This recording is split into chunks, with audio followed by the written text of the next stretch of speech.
Welcome to the STR Data Lab.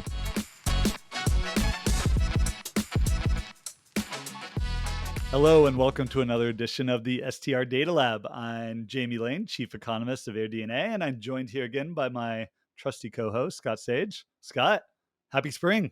Happy spring. Spring has sprung. Lots to cover today. Huh, Jamie? Yeah, it has sprung, though we're both wearing black shirts. What's with that? As soon as you said that, I was like, I need some more color in my wardrobe. But that's a general statement and maybe for a different podcast. Yeah. So it's been I feel like a wild spring with the economy, with short-term rental performance, with the sun disappearing for a few minutes. With your Twitter. What do you want to dive into first? Well, today we are going to talk about the market review overall for March. But why don't we'd be remiss to not talk about the eclipse. And you effectively eclipsed Twitter. You were trending. Your tweet went viral. You're on CNBC. I frankly couldn't escape you. But what did we see in the data besides the beautiful visual you put out? Yeah, no, my favorite sort of in the wild sighting of that was in the elevator from our Barcelona office, the sort of chart coming up on the sort of elevator TV. I thought that was pretty funny. And then a fun story from Tom Caton, one of our co-founders of AirDNA. He was down in Cape Town, and one of his friends, French friends, came up to him, has no idea how, like, what he used to do, like, in terms of, like, was part of AirDNA, and was, like, showing him the chart and, like, how neat it was. So lots of fun stories from that. But That just shows people love good data.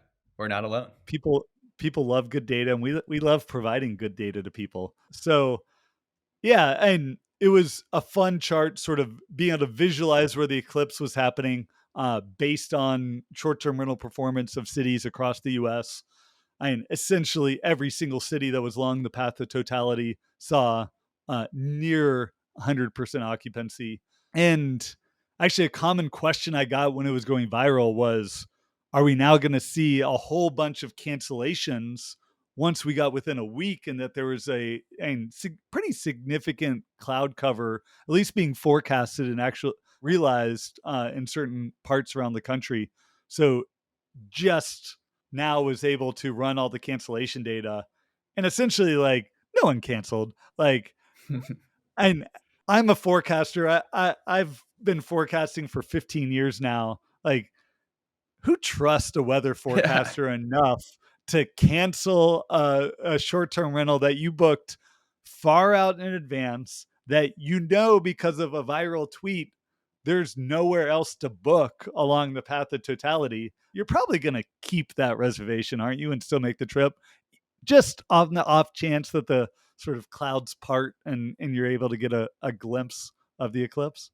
Of course. This happens the next one's not till 2045, the next total eclipse. You're not canceling your Airbnb. And yeah, this is not a ringing endorsement of meteorologists by any means. Though I think the biggest fans of that chart were the meteorologists, because they were the ones sort of covering the eclipse. I talked with a lot of weathermen across the local news circuit over the Your past fellow 2 forecasters. weeks. Oh, yeah. So, I mean, broadly, like, on those few days, like, it was a big impact. I don't think it's going to have a meaningful impact for the month of April, though. Overall, there just weren't that many listings within the path of totality, only about 100,000. And when you think about 100,000 listings increasing occupancy from maybe 40% to like 100%, yeah, it added about $15 million per day. But when you look at the US and in general on a typical month, or we can go back and look at last April, we generated roughly $5 billion in revenue. Like, an extra 45 million isn't going to move the needle not much. That's a great point and good context there. And it's a good preview for April's monthly review. So people may expect to see a spike in April, but may not be true. So why don't we then use that as a good transition? And today's topic is our US market review for the month of March.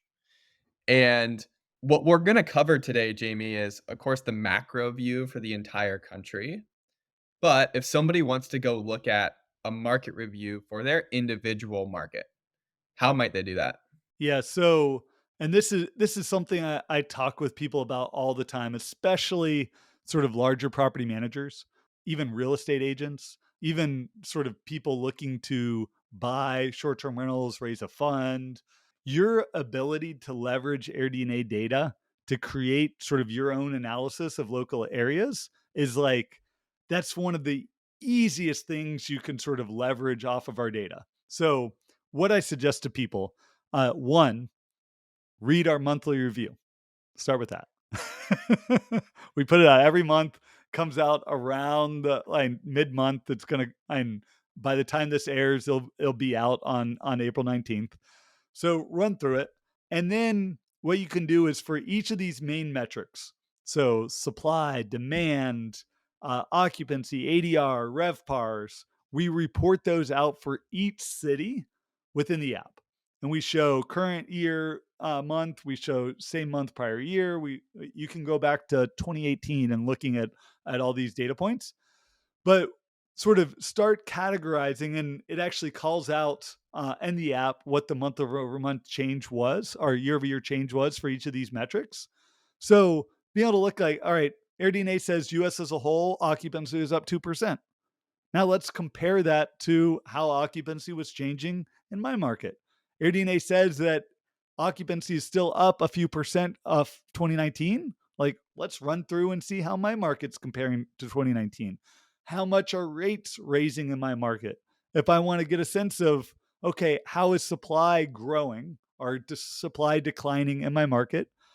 And now I can, and if I want to go that one level deeper, I can look at it by price tier. And these are some of my favorite ways to start to dissect, like, because sometimes the story might not be great. Like you go into your market and you're like, oh man, RevPAR is down 10%. Like, how am I going to spin this or put some sort of positivity around it? One, looking at how it's sort of trending month to month to month. Was this a good month relative to last month? Like maybe it's down 10%, but last month it was down 15%. Like next month it could be only be down 5%. Like also going in and look at the trend in supply growth is broadly like, yes, supply growth is causing occupancy declines, but the pace of supply growth is slowing. So 2 years ago, we were talking about supply growth at 25%. Last year, we were talking about supply growth at 15%. This year, we're talking about supply growth at like 12 to 13%. So in most markets, we do see that slowing, which for an operator, like I feel a little less worried when I see supply growth around 10% compared to if I'm seeing like supply growth of 25%, given how we've got to like organically grow demand in the sector and bring more guests in. So that's what I would suggest. Just run through the key metrics in your market, compare your market to some other sort of markets nearby. And there's lots of ways you can sort of bring value to people by doing your own sort of local monthly overview. It's such a good point, and that's true for any host even. You can take the US market review. Basically what you're talking about is this is the largest scale big picture.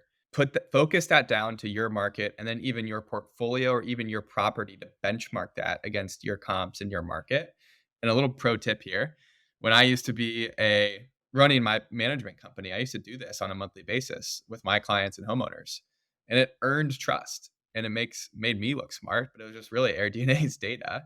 And you can say, this is what's going on at the macro level. This is what's going on in our market. Here's what's going on with your property. So there's a little pro tip for the managers listening if you're not already doing that. Okay, let's talk about March, Jamie. And the headline here is we saw occupancy grow. We saw RevPAR growth year over year. So does this mean we are back? Or, and when you look in the data, is there maybe a little Easter egg hidden in there? Are we back? Man, I want to say yes. I want to say yes so bad, but we're not back. The data says we're back, but you got to dive into the details. And when you dive in the details, it says we still got some time to go. So, yes, headline number occupancy up 2%. Like, when you just look at the monthly data, it looks great.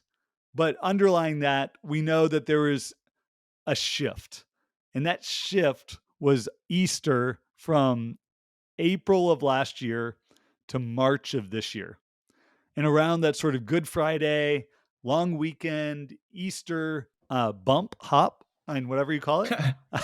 Well done. We typically see more leisure demand. Interesting enough, it's actually a decrease for hotels, with hotel demand being mostly business demand. So more leisure happening. So when we look at performance of the US by week, the first 3 weeks of March, occupancy was down on average 2.1%. The last week of March, which included Easter, occupancy was up 8.8% year over year, which you combine that all, it ends up the month being up 2%. So yes, positive, but I would say in reality, the month was still down. It was because of sort of the Easter timing. And next month, you're going to see that really become apparent, because we've been trending in overall supply growth up around 12 or 13%. Right now, demand for April is pacing up 3%. So we could see a pretty significant, and we're expecting to see a pretty significant occupancy decline in the month of April, because now we're going to go into a tough comp of last year. April happened, Easter happened during April. This year it's not. Even with the eclipse sort of giving a little bit of boost, we're not going to be able to eclipse it. And I'm sorry. You're on fire. What else do you have? And we're going to see declines next year. I think that plays into the increase that we saw in rate too. So overall rates were up about 4%. A big piece of that was people sort of pricing up around the Easter holiday, getting those rates, and it being a relatively easy comp. So unfortunately, it's a little bit of noise in the data around this sort of moving of a holiday that's causing the data to look good. And we might get some womp womp music in the background for next month when we talk about April. Well, good. Way to forecast that though, and appreciate you digging in there, being a bit of a data ninja, looking at the next level as to why we saw the data that we did. When we look overall, we know there are of course key drivers here besides just Easter from an economic standpoint.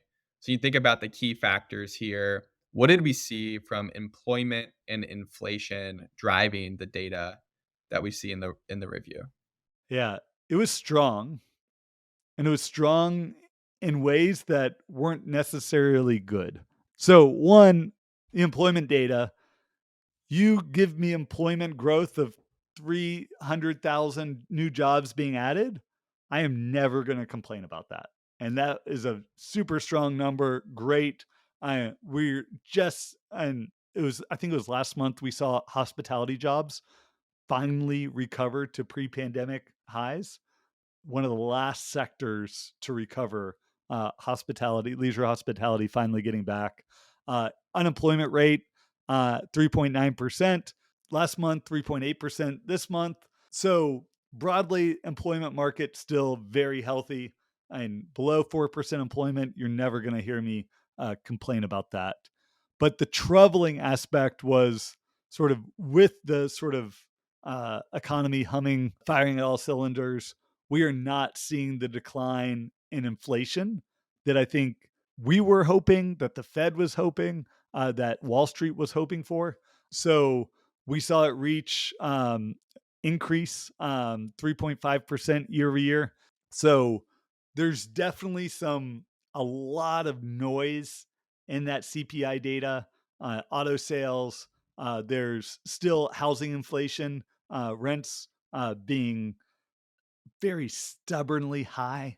Uh, some part of it just is how the government sort of tracks it, and it makes it have a really long lag that we see these sticky prices, even though like rents are like, we can look at the real time apartment for rent data and see that it's flat to slightly negative. The government still says it's going up 6%.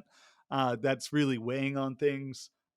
So how that sort of plays into our industry is sort of expectations on how the Fed is going to adjust interest rates. And the short-term rates that they control have a direct effect, or a sort of uh, semi-direct effect on long-term interest rates, which play into mortgage rates. So as we're talking today, April 16th, 30-year fixed mortgage rates have jumped to a new high for 2024, 7.5%. That is high. It makes it makes it much harder to purchase a new property. Yeah, and it's up 0.4% from just the past month, just the past week. So I can tell you, I almost fixed a rate on a property I'm buying last week, and I didn't, thinking the rates were going to come down, and I guessed wrong. And man, it's going to be a costly mistake of What not a getting my rate fixed. classic economist guessing wrong. Yeah. There's one thing, and I think we talked about it with the monthly outlook report of like, I will not try to predict interest rate. It is a fool's folly. And you are definitely seeing that play out now. I think every single economist interviewed in the lead up to 2024 was expecting like a low 6 or even a 5 handle on interest rates throughout 2024. And they've gone the opposite direction of continue to increase throughout the year, which is going to further sort of slow the home sale market and any new investment activity that we're expecting to come back in to the market, which for existing operators, great. Like if we can further slow supply growth and allow demand to continue, or hopefully continue to outpace it and sort of stabilize occupancies, I think that's something that most people in the industry would be smiling about. Without question. And I think with that context painted from a macroeconomic landscape, why don't we take a look at some of the key STR performance metrics for the month of March? Why don't we start with the first three, being RevPAR, available listings, and total demand? And how did those fare year over year compared to 2023? Yeah. So starting with demand was up 15%. Very strong number. As I said, a big piece of that was because of sort of weekly performance, especially that last week of March. So just tell you how big it was. Last week of March, demand in the US was up 40% year over year. And that wasn't even like the biggest. Like you look at some other continents, like in Europe, demand was up like 80%, and Latin America was up nearly 100%. So many other areas where demand is even more impacted by Easter than in the US, but definitely helped us there in terms of demand growth. And that's a great takeaway for operators going forward. If your calendar is open already for next year, Easter is a big weekend. And so if you haven't planned that accordingly from a revenue management standpoint, this data shows you the demand is there, ADR growth supports that. That's a big weekend. Yep. The other metric and sort of key that I'm watching every single month is supply growth. So available listings were up 12.3%. We've seen them sort of hovering around the sort of 10 to 13% range over the past 3 months. So last month it was up 12%. The month before it was up only 10%. So I'm not calling it an acceleration yet, even though these three data points do make a trend that it's maybe we're seeing some reacceleration. But when we go back and look at the end of 2023, we're sitting right at 15%. So we still Q1 ended below Q4 of 2023. So I'm still seeing this, and we're averaging around 12%. I'm forecasting, and I hope this comes true, that Q2 and Q3 gets down closer to 10% than at the 12%. And that will really help in terms of this turnaround in terms of occupancy. And then, so RevPAR up 6.1%. That's a combination of occupancy and ADR. So that 6.1%, you decompose it. Occupancy up 2%, ADRs up 4%. That sort of adds up to your 6% growth. Yeah, that repeat rent index really stood out to me. And I think Is it fair assumption, Jamie, it's just anchored by Easter, or were there any other factors, drivers in this data that would suggest otherwise? Yeah, no, Easter's the real driver here. Because what we're doing is we're looking at the average rate of listings that were sold in that month and then comparing them to the same listings that were sold same month prior year. And you just get a higher rate around Easter. And it's a higher demand drives higher rates. And you compare same months with different impacts from Easter, you're going to see the increase. So I do expect that to come down. It could even be negative next month because of that sort of next level comparison. And then you made the comment about available listings and supply. Obviously, the talk of the town, talk of the STR town is supply growth. What did we see in March? We saw the bounce back. You're hesitant to call it a reacceleration. What should we expect going forward based on what we saw in March? Yeah. So as I said, the sort of deceleration is my baseline. We talked about the rising interest rates, 30-year fixed mortgage at 7.5%. That's got away on sort of investor sentiment. The other piece of supply that we have is just existing homeowners that can list their listing on Airbnb, Verbo, Booking at any point in time, and we don't have a lot of sort of forewarning about that. So it's something and we'll be keeping an eye on. We are seeing sort of deceleration over time of sort of new listings coming on to Airbnb and Verbo, and sort of new listings churn and play into that sort of net increase in supply.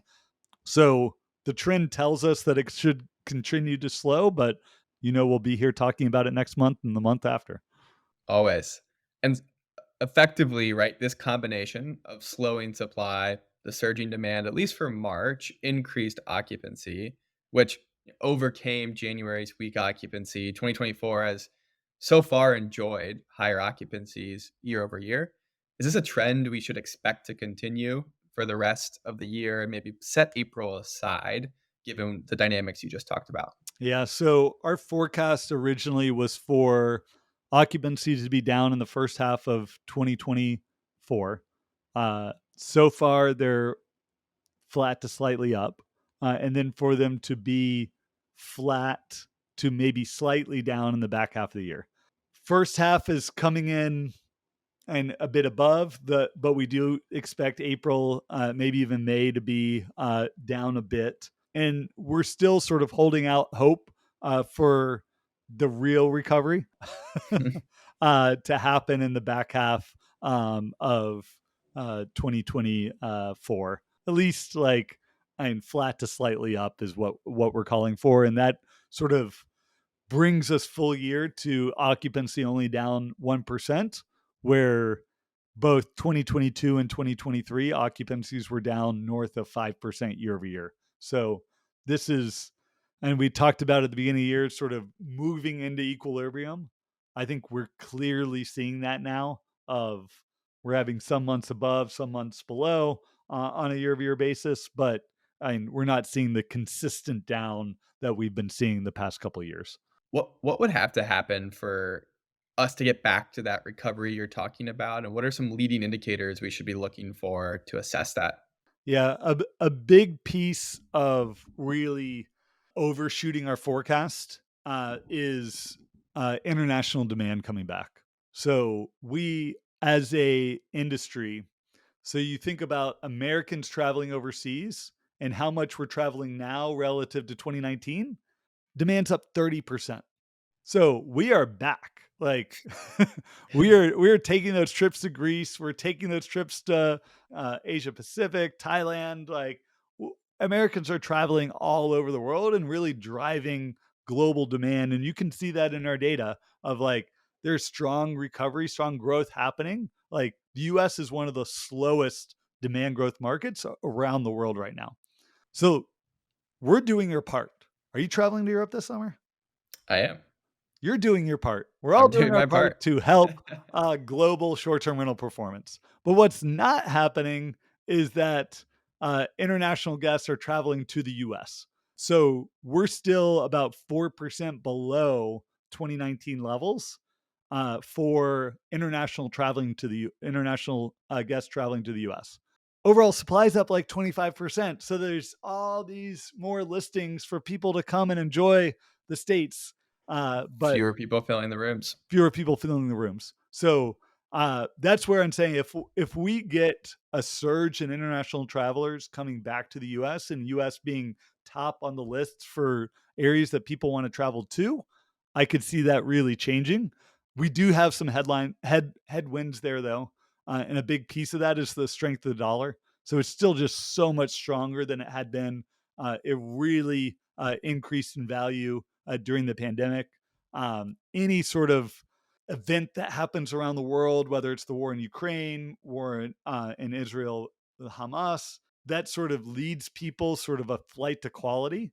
That means people like want to hold dollars, and holding dollars sort of increases the overall value. So yeah, it's not great that the rest of the world is on sale and the US is not. And that's just leading to people to choose elsewhere. And then it also can come back to government policy, our just infrastructure for processing visas, for allowing people to come in. Like I think some countries like China and India, it's like a 6-month wait to get a visa to come into the US. And China pre-pandemic was the number two country for inbound demand to the US. And we do not nearly have sort of our Chinese visitation back anywhere near 2019 levels. Well said. Maybe we need to start a campaign to get international travelers back. Oh yeah, U.S. Travel's got it. We are a sponsor. We are a partner with U.S. Travel, helping to promote international travel to the U.S. As a industry, want to see it, and as a company, Air DNA, we support it, and obviously want to see all of us getting more bookings, especially from those guests. Which we know international guests are willing to pay more. They stay longer. And when people are staying longer, they have a higher propensity to choose short-term rentals over hotels. Bring them back. Yeah. So let's look at where turning to locations. So you're talking about, let's look at where people stayed, international or not, where people stayed in March by location type. And we saw this demand growth really across the board, regardless of location type, but demand growing in excess of 5% for each location type, led by small city and rural. What did you see in this data? Yeah. And one, and I talked about it a little bit when we were on the trends for hotels versus short-term rentals. So when we look at which location types accelerated, it sort of further called out that this was a leisure-driven phenomenon. Of the location types where we saw an acceleration in growth from February to March was small city rural, was mountain lake, and coastal. The areas where people are going for leisure type vacations. And then the areas where we saw a deceleration in growth was mid-sized city, urban, suburban travel. So areas where people are going primarily like not for leisure travel. As much as I love going out to Denver for work, it's not my first choice on if I'm taking my family for a vacation. Makes sense.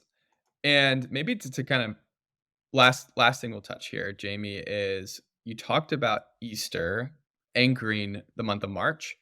As we look forward to other holidays, maybe a preview or forecast of what we can expect from a potential extended Memorial Day weekend and how we should think about pricing and trends we're seeing for Memorial Day.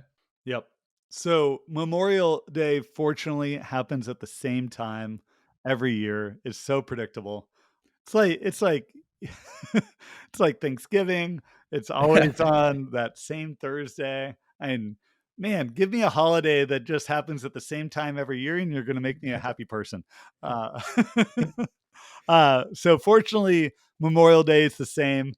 We do see strong growth around Memorial Day. So overall demand's pacing up 20%.